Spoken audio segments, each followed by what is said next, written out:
Well, hello again. It's Wayne. We're still working on the Farmall Cub engine. And last video, I was talking about that plate on the front being on a little bit crooked and therefore messing up the ability to put the governor on through the seal. I just want to show you a couple things here about this. First of all, you see that timing gear, or the this gear right here.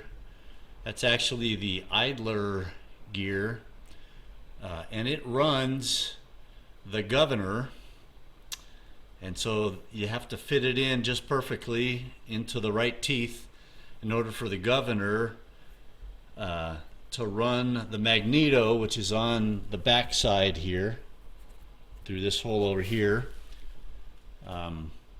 So the governor runs the magneto, and it all has to be timed to all three of the gears that are in here: the crank, the camshaft, and the idler gear. And in the instructions it tells me that there should be a dot on this gear. The instructions say it's on the front of the gear, and you got to line up that dot with a dot on the gear to the governor. Well, it turns out that there is no dot on the front of this gear. It's on the back of the gear. So let me show you, see if I can spot that here. Let me grab a flashlight real quick. Oh, it's right here. I'm going to show you where that dot is.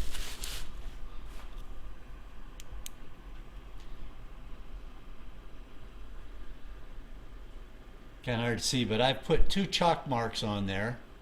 And you can see right between those two chalk marks, between those two gears, those gear teeth, there is a dot on the gear. That's the dot you have to line up with the governor. It's on the back side of that gear, not on the front side.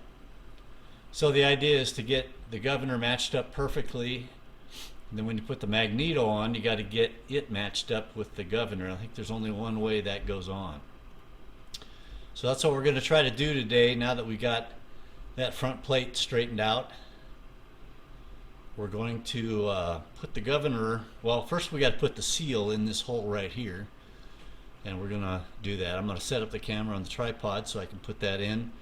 Once we get that seal in, we'll put the governor on this side and get it through the seal so that it'll seal the governor from the oil slinging around inside there. And then we'll put, then that'll allow us to put the magneto on a little bit later. But I wanted to get this governor on, this governor assembly on the front of the engine, and then we'll be moving to the back of the engine and looking at the clutch plate and the flywheel. So let me put this camera on a tripod. I'll be right back. Okay, so I'm back. I've turned the engine a little bit so that we can see what we're doing. This is the little housing right here. Governor on this side, magneto on this side. This is the seal that I need to put in there. And the trick is to get this in this hole right here without beating it all up. And I think the last one I put in the wrong direction. So when I put in the governor from the other side, it kind of tore up the rubber side.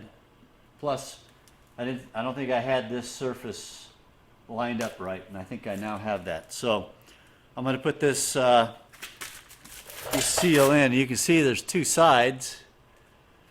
One side has a little shallow lip, and the other side has a much more beveled edge. I had this in backwards last time. So I'm putting this longer beveled edge towards the governor. So it's going to go in just like this, right in this hole. And I put a little bit of oil around here to sort of lube it up to get it started. And hopefully we can tap that into place pretty easily here. I've got a rubber hammer. And the other thing I did is I made this little tool. And the idea of this is the round part is smaller than the outside diameter of the seal. And this bolt fits through the middle of the seal, so I can hold it from one side and tap it from the other side. So that's what I'm going to do. And so I'm going to put this through right here, and I just hold it on this side and then tap it from this side.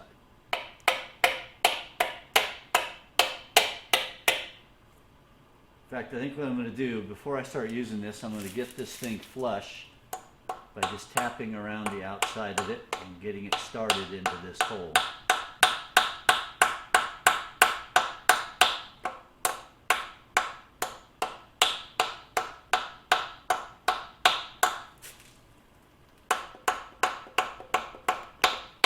I think it's important to use a rubber mallet here because this material is pretty thin. And if you use a real hammer, I think you end up with a lot of trouble. So I'm going to go ahead and drive this thing in.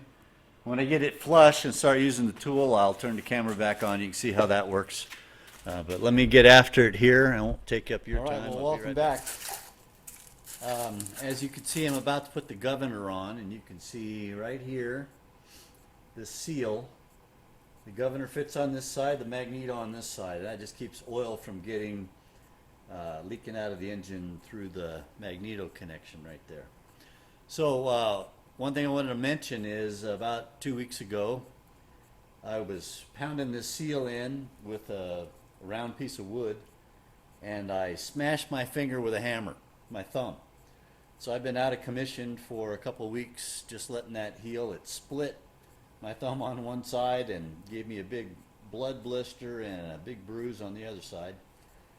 And man, did that hurt. So I found a tool. I needed something that was about 3 inches across that I could put on there and still have room to hammer or tap the thing in there. I looked all over the shop, and what I found was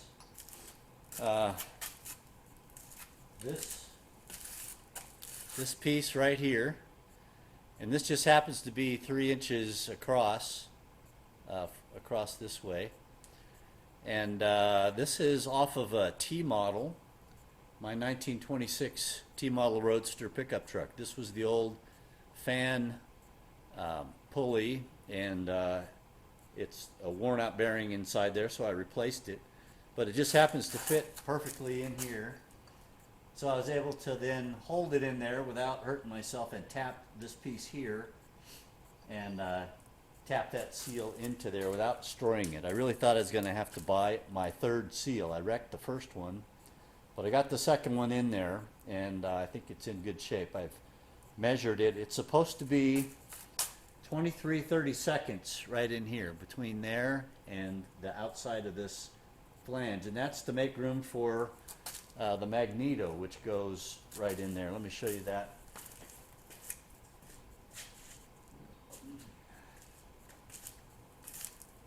So this space right here is to provide room for the depth of this piece right here.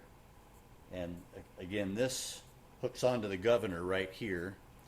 These two little studs fit into a groove in the back side of the magneto, or the governor, and they time the magneto perfectly once you get the teeth lined up in there.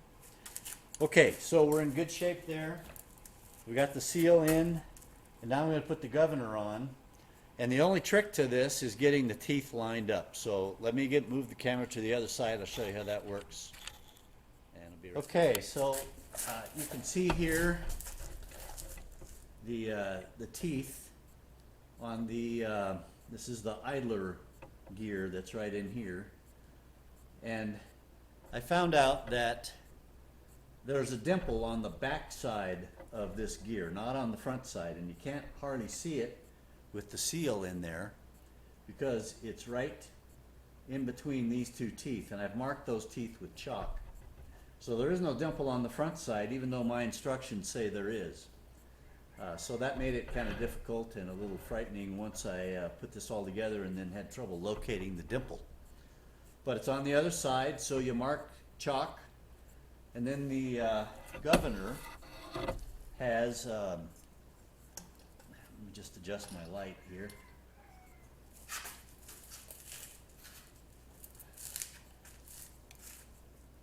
So the governor, I don't know if you can see this, but right there is a dimple on that tooth right there. So I've marked that with chalk. So this gear tooth has to slide in between those, and then this piece has to slide through the seal without tearing it up all at the same time.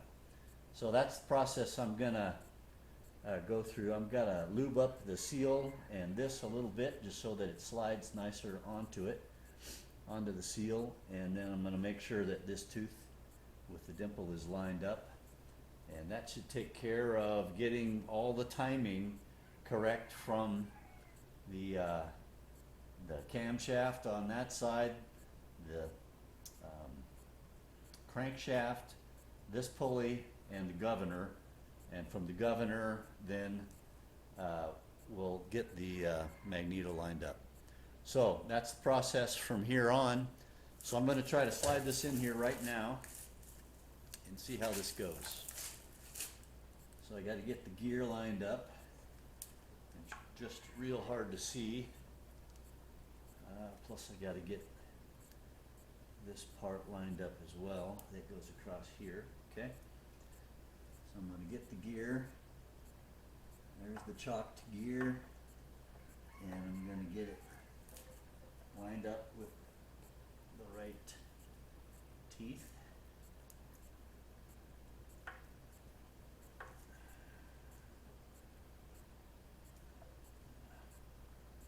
There we go.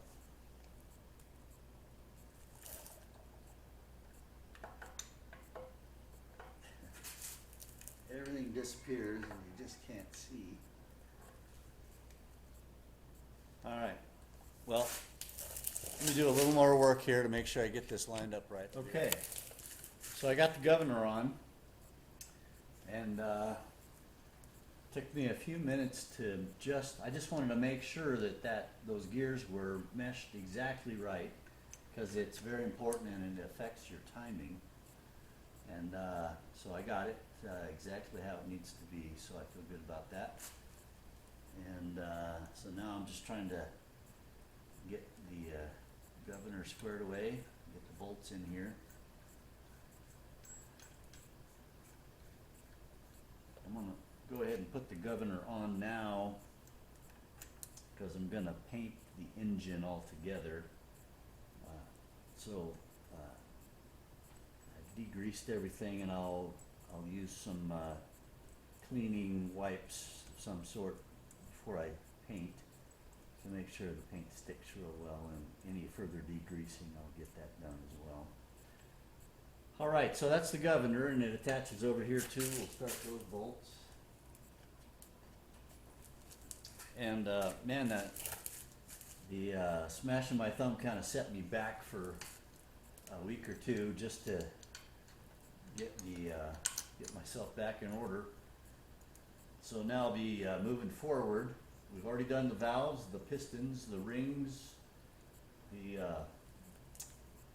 bearings on the crank and on the piston rods. So we're making great progress. I fixed the hydraulic block problem that we had, so that's in good shape.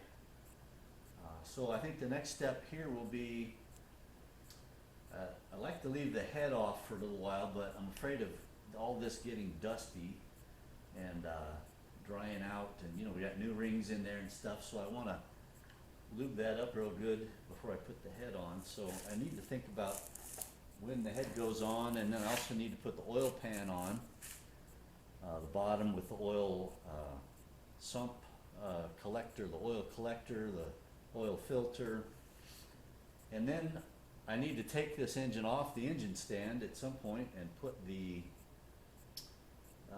flywheel on it, and that's real heavy, and it's got to be torqued just so, and so I'm a little worried about how to do that with my engine stand. I think the engine stand's going to be in the way, so I probably need to find another way to support the engine while I do that.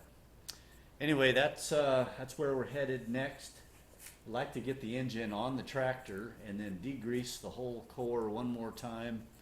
Also, I'm going to be working on the front end, the front axles, spindles, and there's some bearings to replace there and some cleanup to do. And of course the steering box is part of that, as is the radiator base. So all those are in good shape. I just have new gaskets and bearings and seals and so forth. So we'll be putting all those together, and hopefully over the next couple of sessions we'll assemble this tractor so that it's on wheels so I can move it around and start the final degreasing and cleaning up the core, and then moving on with the painting of that. It's got to be above 55 degrees, and here we are in spring in Oregon, and I think we're in Central Oregon, so it's a little colder here, but I think we're gonna be able to heat the shop up to at least 60 degrees, and that'll be great for painting. So I'll also be constructing a partial painting booth to keep the paint from flying around and getting on other things. So in the next week or two, probably look at painting in May or maybe late April. So we'll see how that goes. Anyway, take care. See you next time.